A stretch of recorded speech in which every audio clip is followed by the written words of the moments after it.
Chico Resch. You are listening to the Let's Go Devils podcast on the Primetime Radio Network.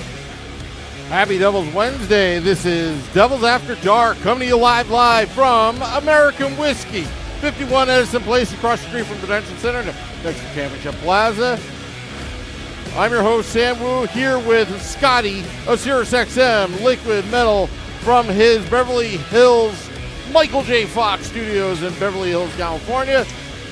I screwed that one up, Scotty. As the Devils burn the Leafs 4-3 in a shootout. What a game today. Devils on a 3-game heater. I don't want to jinx it, Scotty, but... Okay, all right. I was waiting to see if you were going to say anything else there first. So, all right. I'm taking one game at a time, 1 minute at a time. I'll just enjoy one slice at a time, right by that pizza oven. Yeah. Now, is there a Sam slice of pizza? Is there a we know about the Sam salad. Is there a Sam slice? Yes. That maybe we can get on the menu as well. What would be the Sam Woo topping special? Actually, today, Mike, Frank's brother, excellent pizza guy, made me one of the best. A pie that just had tomato sauce and olive oil with a sprinkle of some kind of seasoning. And he said, I think you need to eat light today.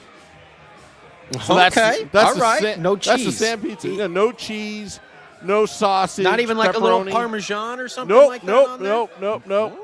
Oh, okay. Yeah. So all organic, too. All organic. All right.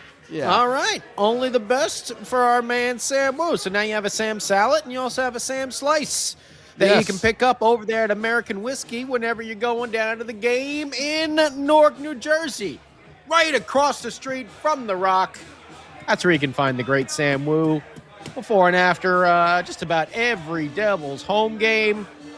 And what a game it was. Hello to everyone on Instagram and X and Facebook and Twitch, and of course, everyone in the YouTube family. How's everyone going today? I see Wimpy, I see Corbin, I see Selecta, Roman. What's going on, everybody? Filing in here.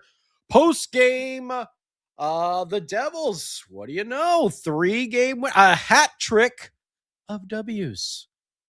We didn't think it can happen, but it did. It did happen.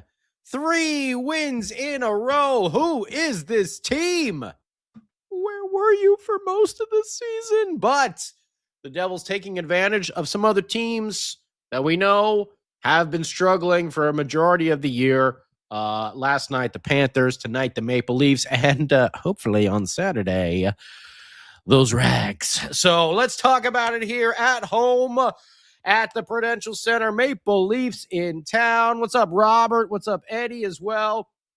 What's up, Ted? Saying hello there in the old YouTube page. Go in and comment away. Yes, we are live if you don't realize that. Become part of the family and join the show. But let's get to this recap. So, big news. Obviously, a lot of trade talk going on out there.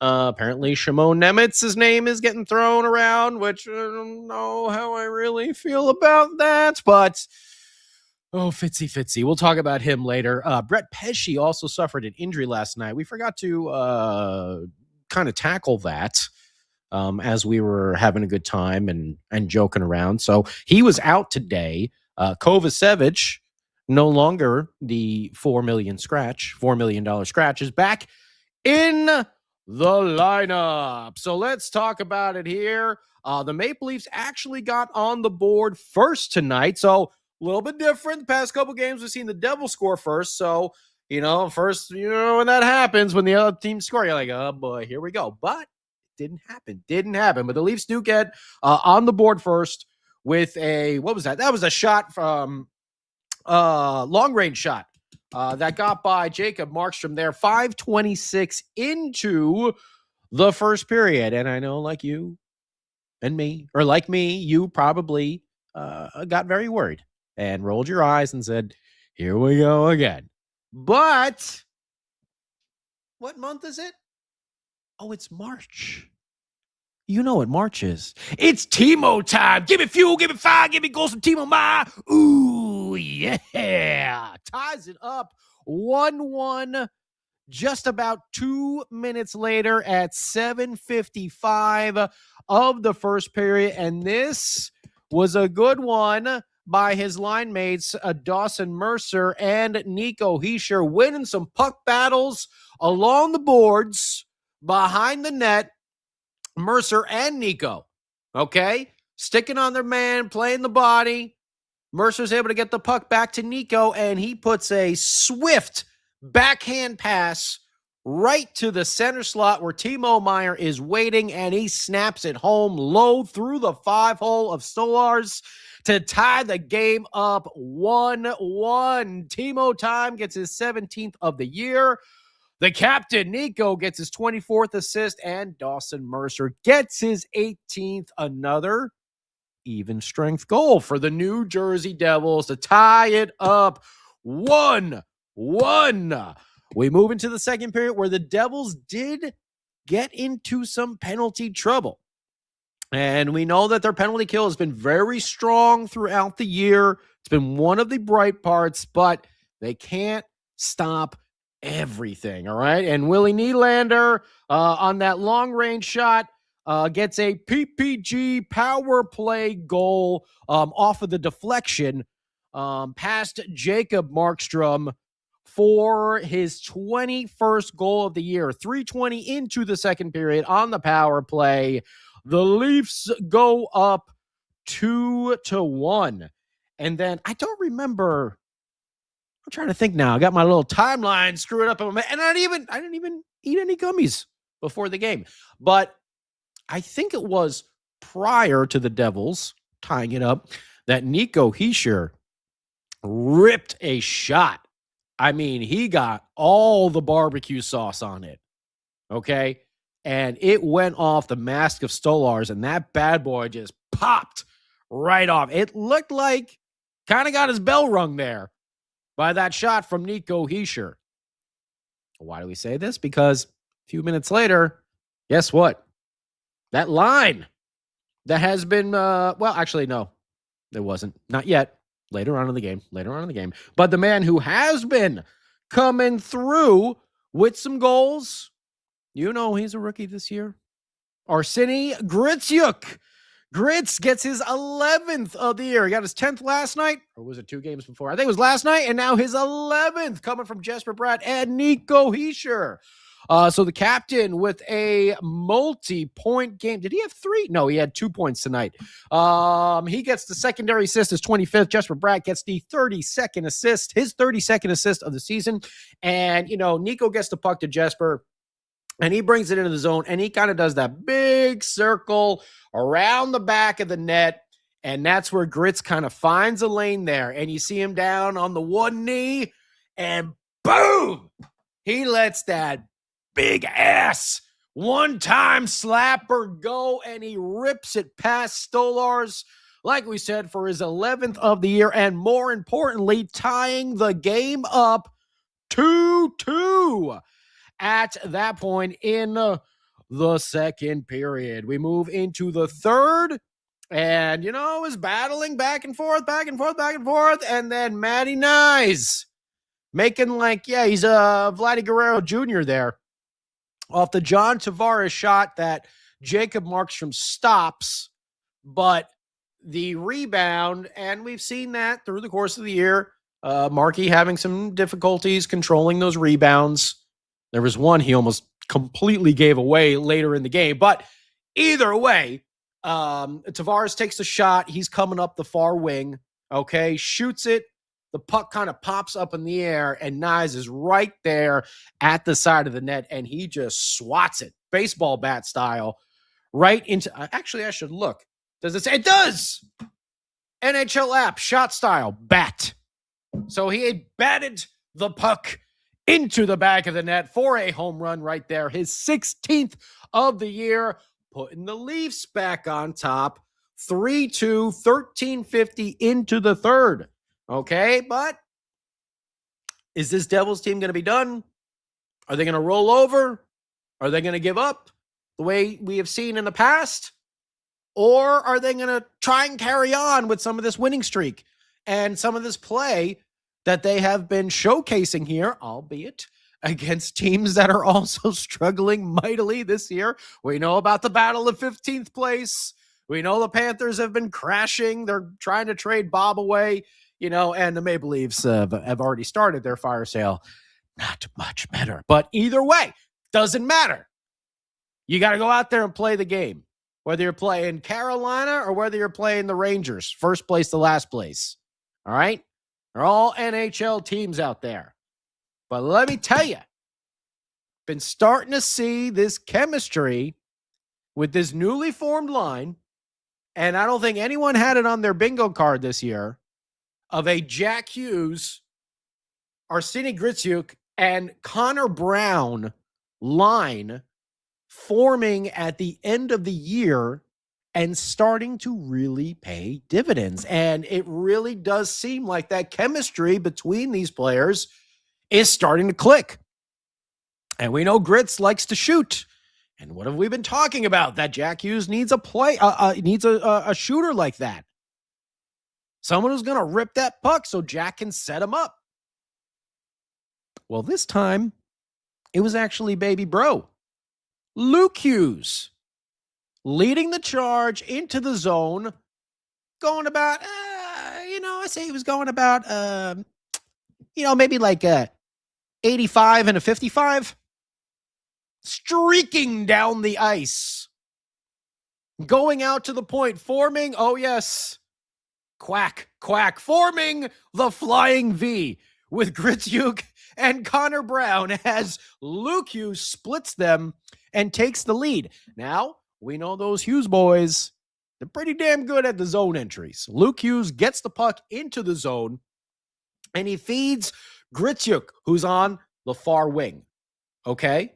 And now Luke doesn't stop there. He keeps driving towards the net, and he ends up acting as a screen because Gritsuk puts a pass back across the ice through Luke Hughes to Connor Brown, who's on the other side of the flying V. Brown lets it rip. Luke ends up crashing into Stolars. Don't matter. Puck is already in the back of the net. Devils tie it up late in the third period, 3-3. Let me just get the time at that. At 17:39, that's Connor Brown, his 11th, coming from Grits, his 15th. So 2-point game for Grits as well. And Luke Hughes, Luke, you underestimate my power, gets his 23rd assist of the year. 3-3, all tied up. Now the Maple Leafs almost struck back like the Empire. And man, Jacob Markstrom came through with an incredible toe save. It might have been like his big toenail maybe is what actually got it. I mean, like just the very tip of his toe stretching across. Damn it, was it Nylander? I can't remember who he stopped at the side of the net there. But what a save with, very little time. I think it was about under a minute to go in the game. I think everyone in the arena thought it was in the back of the net. I know Kevin Weeks was watching the ESPN broadcast out here in Los Angeles. I mean, he was dumbfounded. That was a hell of a save. I mean, obviously a game-saving save there by Jacob Markstrom, getting the foot across. And I'm telling you, literally, he got it by his toenail. And the puck pops up over the glass. I didn't see it until I saw the replay. I literally thought it was in the back of the net. You might have as well. Maybe you have better vision than old Scotty here. Many people do. But heck of a save by Jacob Markstrom to recover, get the foot across, and stop that point-blank opportunity that would have sealed the deal for the Toronto Maple Leafs. So we move into overtime, which was a lot of fun. A lot of fun in overtime. The Devils had a number of opportunities. They were definitely pushing the play. I would have to look at zone time. Maybe someone on YouTube can look that up for me. But I just want to check. Oh, well, I guess they only had 3 shots, technically 3 shots on goal in overtime. It definitely seemed like a lot more. A lot of the play was down in the Maple Leaf zone there. Stolarz seemed like he was going all over the place. I thought they had more shots on goal in overtime than the 3. The Leafs only had 2. Again, Jacob Markstrom almost paddled one directly back to, I think, John Tavares, which would have been disaster. Remember, Marky no play pucky. But it comes down to Jack Hughes there. Right at the end of the period, he's got a wide open net, and he shoots it just wide. You saw the head hang right afterwards. It's all right, Jackie boy. Don't worry about it. Just stay focused and keep playing the way you're playing on the ice. But a fun overtime there. Yeah, I think that Jack one was about, I have it down here, about 20 seconds left in the OT. But man, were they buzzing. And it wasn't just Jack. It was the entire team. Jesper Bratt, nice to see you. It's been a while. Where have you been, my friend? He had himself a lot better game. Was actually noticeable out there on the ice. Which in recent times, not so much. But good overtime period there. We move into the shootout. And, Paul Cotter, we know about the golden mitts of Paul Cotter. He puts a great move on Stolarz, gets him backed up into the crease. He's able to kind of delay a little bit, go to the backhand, pushes it up over the leg pad. And Stolarz does get a piece of it with his glove. But Paul Cotter just put enough barbecue sauce on it to get it and power it through Stolarz's glove into the back of the net. Devils got 1. Jacob Markstrom then flashes the glove himself on the other end, stopping the attempt by Willie Nylander, and then Jesper Bratt. Hello, buddy. Nice to see you. He comes in, and on the backhand, he puts a second shootout goal home for the Devils. Now they are in control. In that command position, Austin Matthews comes up, and Jacob Markstrom shuts the door. Devils win in the shootout 4-3. Don't look now, but that's 3 in a row. 3 in a row. Who would have thunk it for the New Jersey Devils? Shots on goal for the Leafs, 6, 16, 13. I'm sorry. Reading the wrong list there. 11, 9, 5, 2 for a total of 27. The Devils, are you ready for this? 14, 16, 14. Is this the Lindy Ruff era? What is going on here? 14, 16, 14, 3 in OT for a total of 47. And I believe for the first time this year in a winning form, that's more than 35. You know what that means? 47 shots on goal. Raining pucks from the Devils on the ice. We got a Slayer Devils moment here. I believe that's the first time we've had a raining pucks this season, because we only do it when the Devils win. But they haven't been gathering up this shot. It was all the time in the Lindy days. That's what it almost felt like tonight. But either way, Devils win. They're 3rd in a row. Oh, by the way, face-off percentage. Devils, actually, they lost that tonight by 2. The Leafs had 26 wins to the Devils 24. Leafs 1 for 3 on the power play. Devils had the Jersey everything bagel with cream cheese 0 for 3. Hits, Leafs had the edge 16-10. Giveaways, well, Devils back up around 20 again with 18, but they pull off the victory against another struggling team who I believe they are now tied with in the standings. I think the Devils have moved into 13th place. I think they've jumped. I believe they have jumped the Florida Panthers, who are now occupying the coveted 15th place in the conference. Go Devils, go. Who would have thunk it? They win in the shootout 4-3. Just looking at those standings to make sure I'm correct. Yeah. Oh, I'm sorry. Toronto still has the edge in the standings. Oh, Toronto is 60. Oh, because they got a point, Scott. Because they got a point. So, yes, Toronto has 65 tonight from the shootout. My mistake. Devils have 64. They move 1 point ahead of Florida, who does have a game in hand at 63. And, the fun continues with another struggling team on Saturday with the New York Rangers, who we know, are not doing well and trying to sell off a lot of assets. So that might be a very, very different looking team when they come to town, but it doesn't matter. When the Devils and the Rangers play, that is big business time. Wherever you are, Devils fans and Rangers fans, we hate each other. Except Billy Dean. All right. We still love Billy Dean. Come on. But yeah, should be fun on Saturday. And who knows? Can the Devils get that other elusive 4-game win streak? Let's hear what you think about it on YouTube and Facebook, Instagram, X. Chirp, chirp, chirp away. It's time for you guys to take a shift, and let's bring in the man of the hour, the Tower of Power, too sweet to be sour, home of the Sam Slice over there at American Whiskey. It's Sam, by God. Woo! Devils found a way to win again, Scotty. 3 in a row. Now, I've been scoreboard watching. As of now, games to watch. The Islanders, Ducks, they're out on the West Coast right now, middle of first period, 0-0. We're looking at some of these wild card teams, Scotty, or some of these teams that could be in the wild card. Red Wings lost today to the Golden Knights in overtime.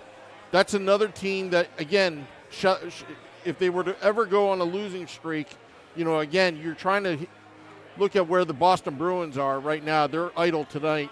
They're at 73 points. Devils moving up at 64 points.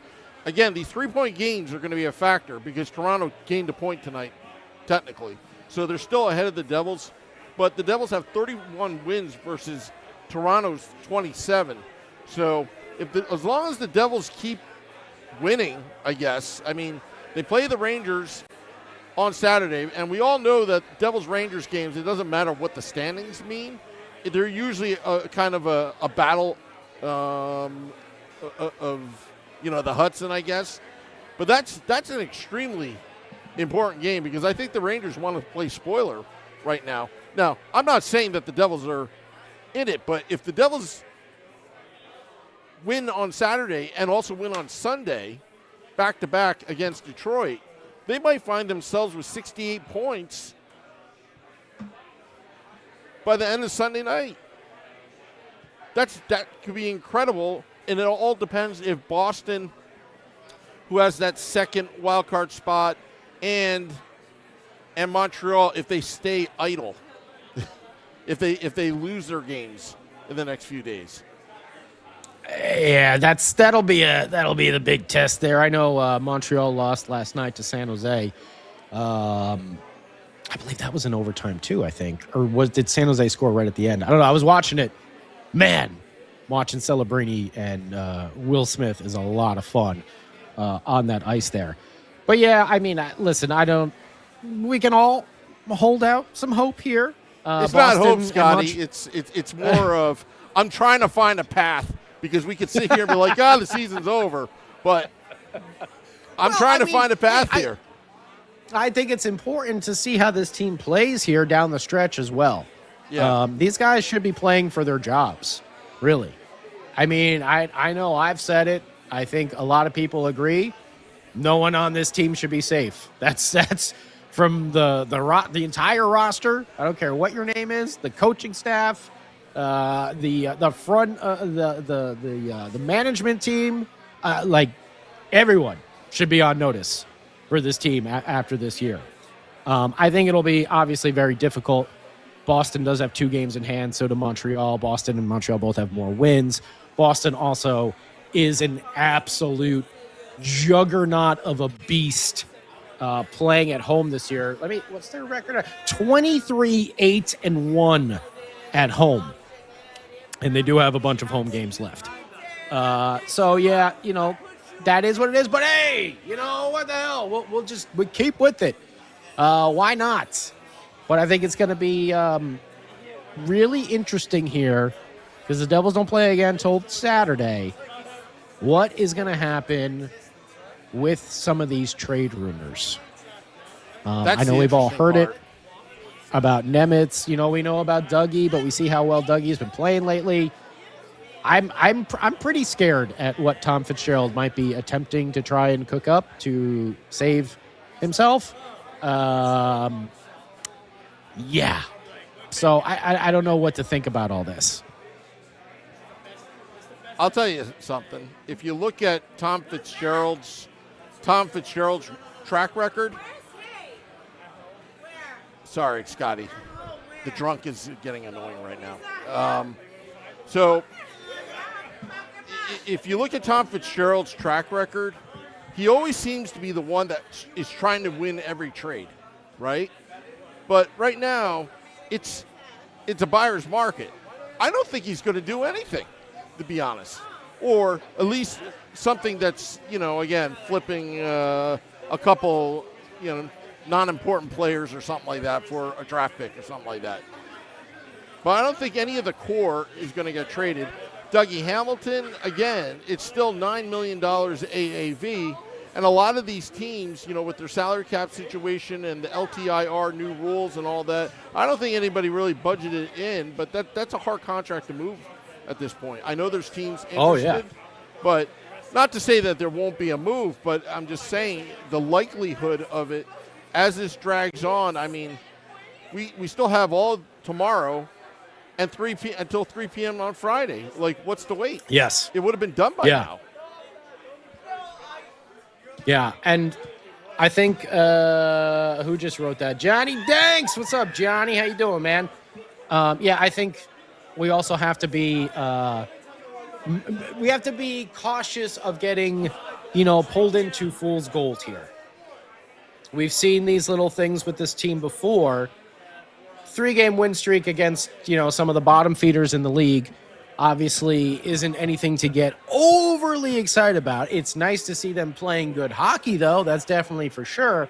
But, I think it's something that we shouldn't get confused with because I know a lot of Devils fans are, even someone who's usually on our podcast. It seems to be, one game goes and it's like, that's the guy. He's got one good guy. Oh, look out. It's like, he's got one good game and he's got like 20 terrible ones. I'm going to lean towards the 20 terrible ones that are probably going to be the commonplace, So I think it's fun for this team. Yes, I think it's quite a stretch to think that they may make the playoffs. But hey, Sam, we'll keep the hope. We'll keep it going. Why not? Right? Okay, one win at a time. If you beat the Rangers, one win at a time. Hopefully, you beat the Rangers. Now we got something good going on here. If there's anything that's good about this season, is our outdoor podcast is undefeated at 8-0.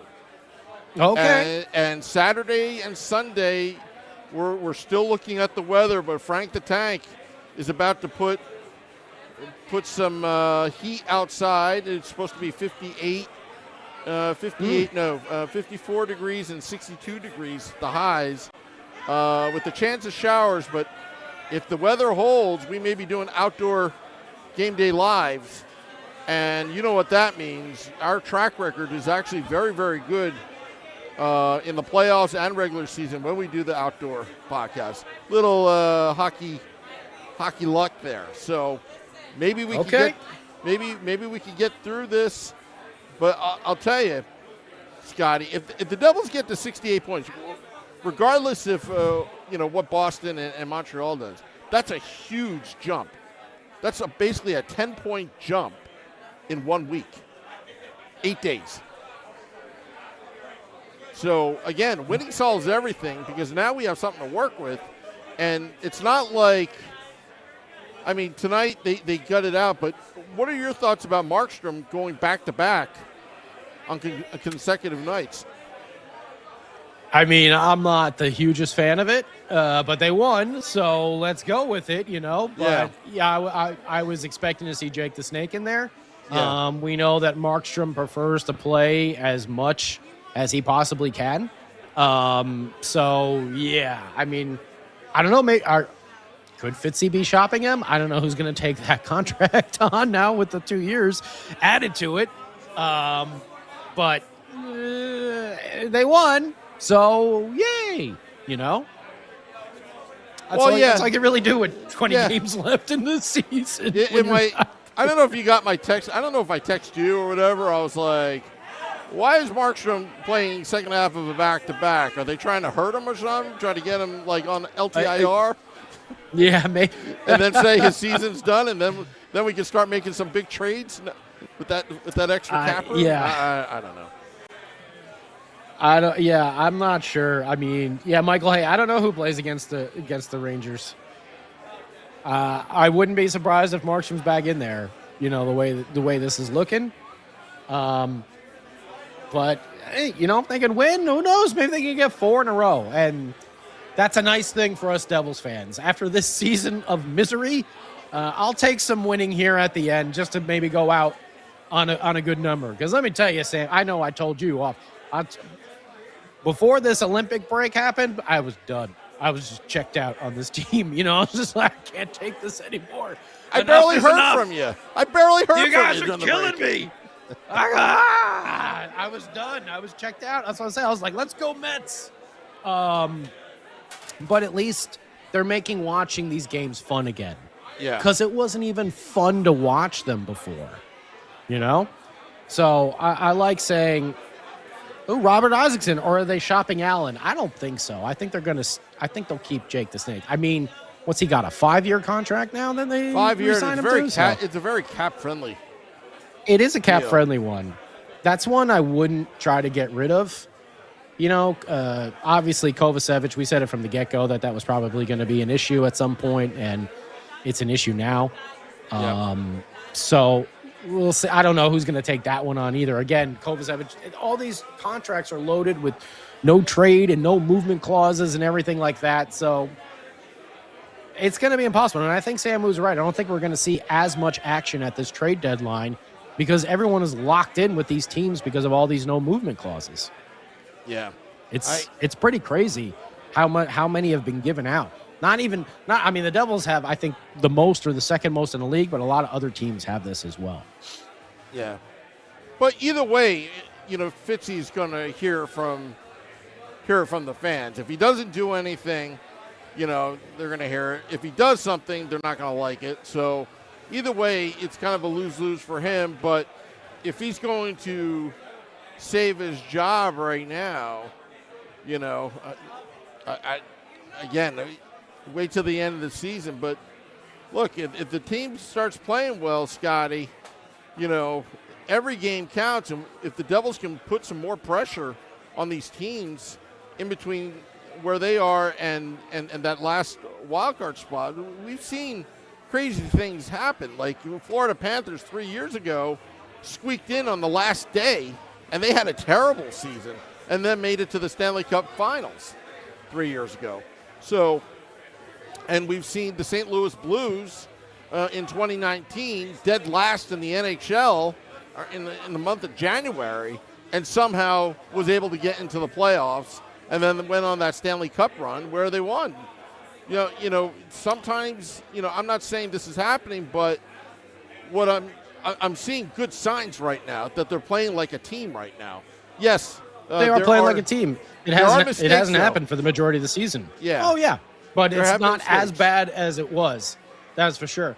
My idea, you know, and I know I sent this in our group chat a little bit earlier, and would love to hear from everyone on YouTube and Instagram and Facebook and X, is the idea of the trades.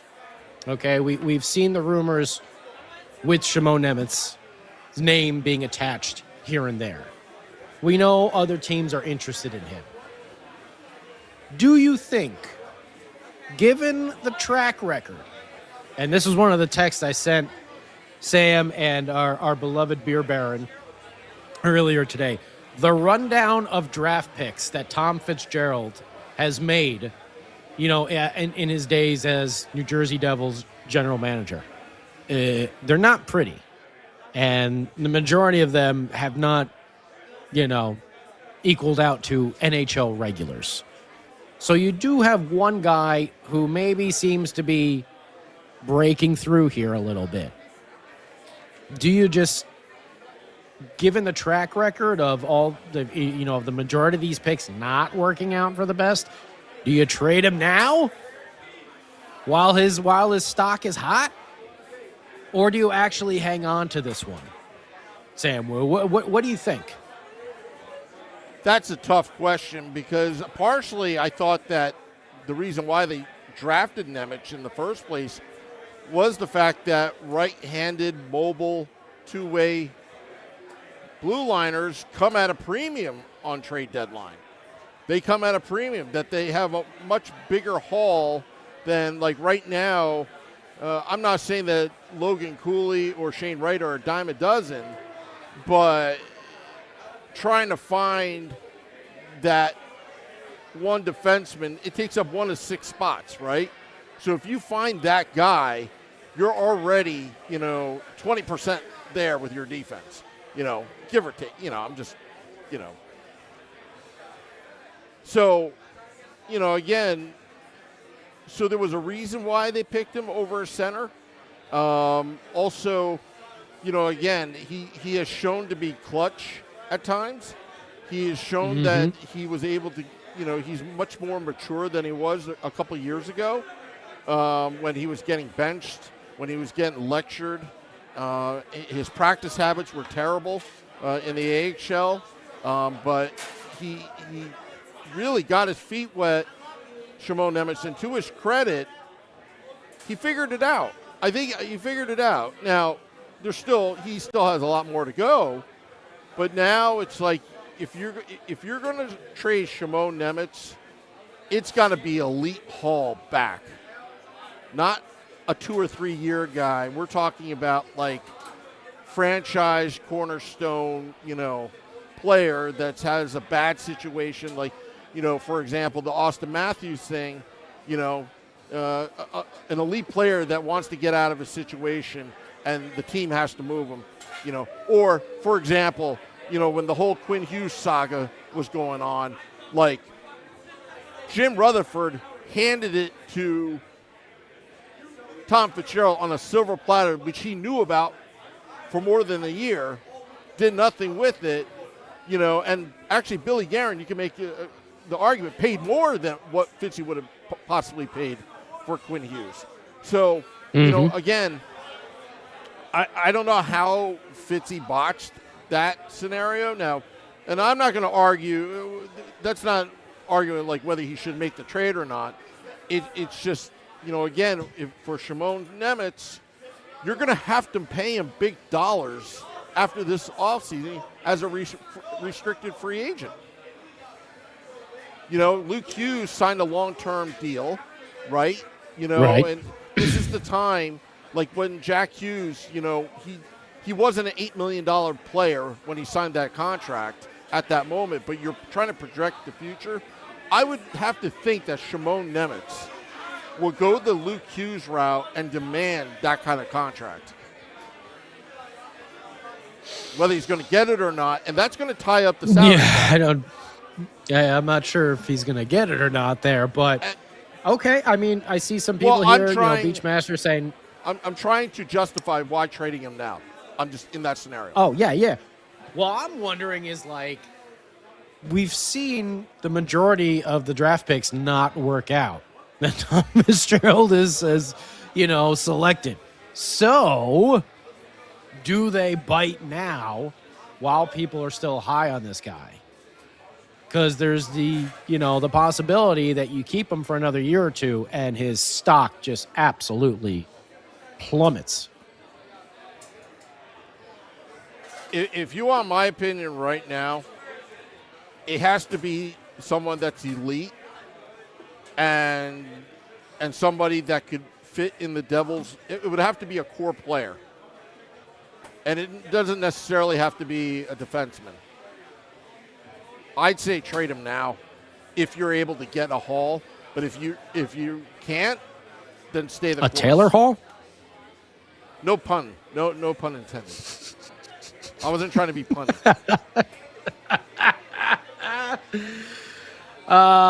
Ariel says Nemich's future is tied with Dougie getting traded or not. Yep.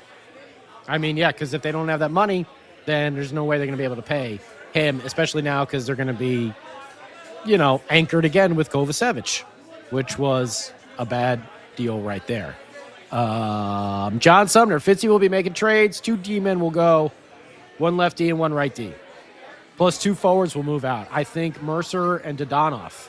I don't even know who's going to want Dodonov at this point. Like, he hasn't done absolutely. I think I see Dawson Mercer still with some value. Could be a good middle 6 type player on a team. But even so, if you trade Dawson Mercer, like, all the first rounders are like gone. Except for Luke. Except for Luke.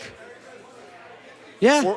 Or at least all the first rounders that's not in the top 5 pick. I mean, is gone. Silyev obviously is not ready yet, and who knows with him. We don't even know if he's going to come over from, the KHL and stuff like that. We know how sometimes that works. But yeah, it's pretty striking. I would say, all you fans out there, go check out.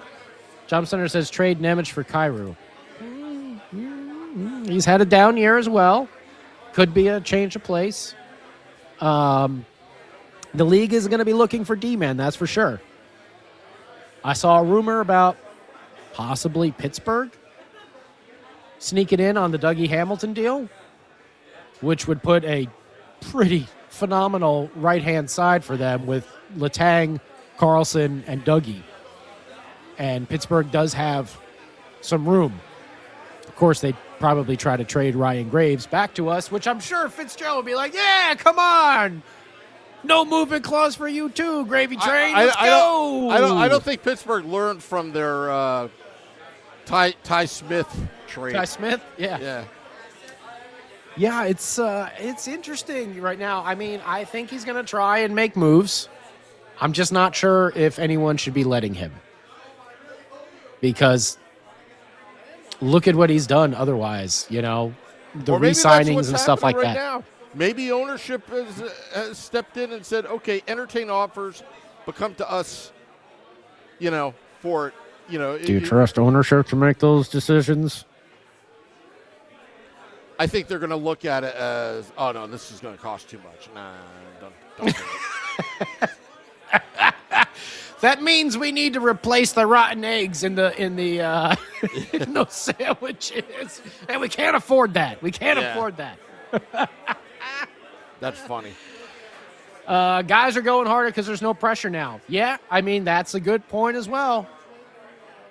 They're just out there having fun playing, and they're not feeling all that pressure on them.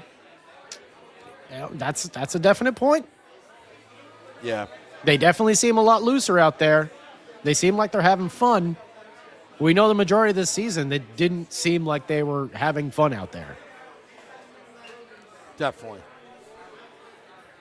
Maybe that Olympic break, the team being separated from themselves for like a month, maybe that's what they needed. To maybe just enjoy each other's company again. Because I know, Sam, you said it. I've seen it. Everyone sees it.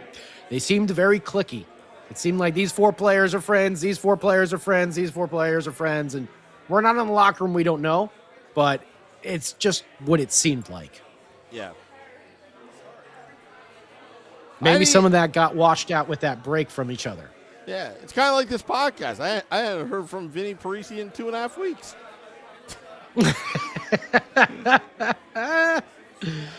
Selecta says, I don't, Scotty. You don't want him to do moves, or you don't what, Selecta? Serve says Siegenthaler's gone. I mean, Siegenthaler would probably be an attractive piece to people. He's salary cap friendly. As a maybe bottom 2 pairing D-man. I don't know if he's going to work as a top pair, obviously, but he can give you gritty style there. Yeah. As a number 5, number 4 type of D-man, which, there will be people looking for that. playoff teams, you always need defensive depth. Yeah. But we shall see, Sam Woo. We shall see. But either way, what's that? Oh, I'm just saying, I know. I mean, it's take it one game at a time. Take one day at a time. But, again, they've got a big weekend coming up, so they're going to have to rest up tomorrow and Friday. But they got a back-to-back games. I would expect Jake Allen's going to play one of those games. And I'm assuming he's going to play against the New York Rangers. Who knows? Oh, that's right. I almost forgot they got the Red Wings on Sunday night, too. Yeah. That's right. Oh, yeah. So, that'll be another back-to-back set. You got 4 points on the line.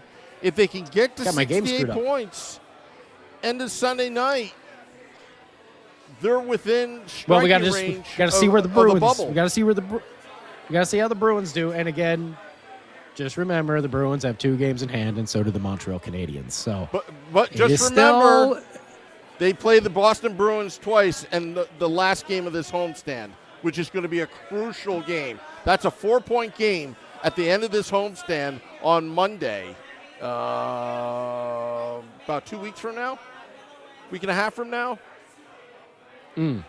That's going to be a crucial game at the Rock. That Monday game against the Boston Bruins.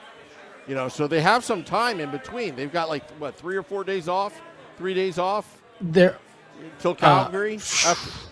Does anybody? I don't know. I don't know if anyone's got 3 days off anymore with this the way the schedule is condensed right now. I think the max is 2.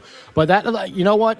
What Sam was saying, on the 16th and 17th, those will be 2 massive games for the Bruins because they're both on the road. They are awesome at home, but Boston definitely struggles on the road. They're playing the Devils, and then they're playing Montreal. That's crazy. And their schedule doesn't look, actually, if I'm not mistaken, let me look at their schedule again, because they got a tough stretch. They play Nashville. They got a tough stretch, but tomorrow. They got a lot of home games, and they are a beast up there in Boston. Like Washington Capitals on the 7th. 23-8-1, yeah. Then they play Pittsburgh on the 8th. Then they got L.A. on the 10th, San Jose on the 12th, and then the Capitals, and then New Jersey. That's a tough schedule, Scotty. That's not going to be easy for them. I think I was saying it the opposite way. Well, again, their home record, they are a different animal, Boston, playing at home. I think I said it opposite the other day. I think I thought Boston was going out on a West Coast trip, but it's the other way. They're going back home to play those West Coast teams. It'll be interesting, but just keep that in mind. I mean, they also play Minnesota. They play Dallas. So they do have Columbus. They do have a number of hard games here, but they are a juggernaut at home. Yeah.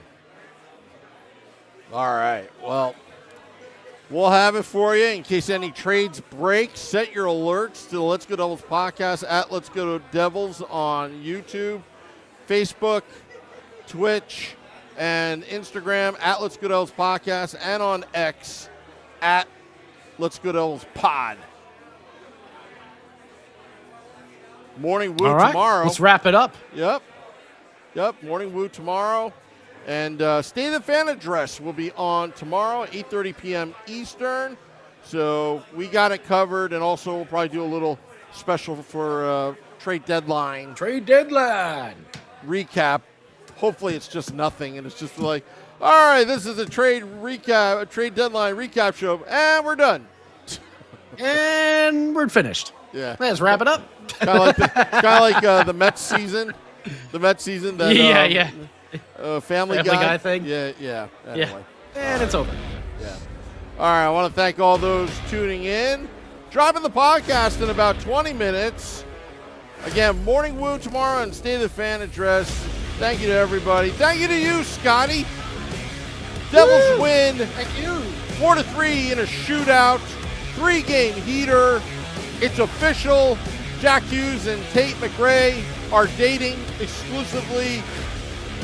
All is well right now for at least one day in Devil's Land. Till next time, let's go Devils.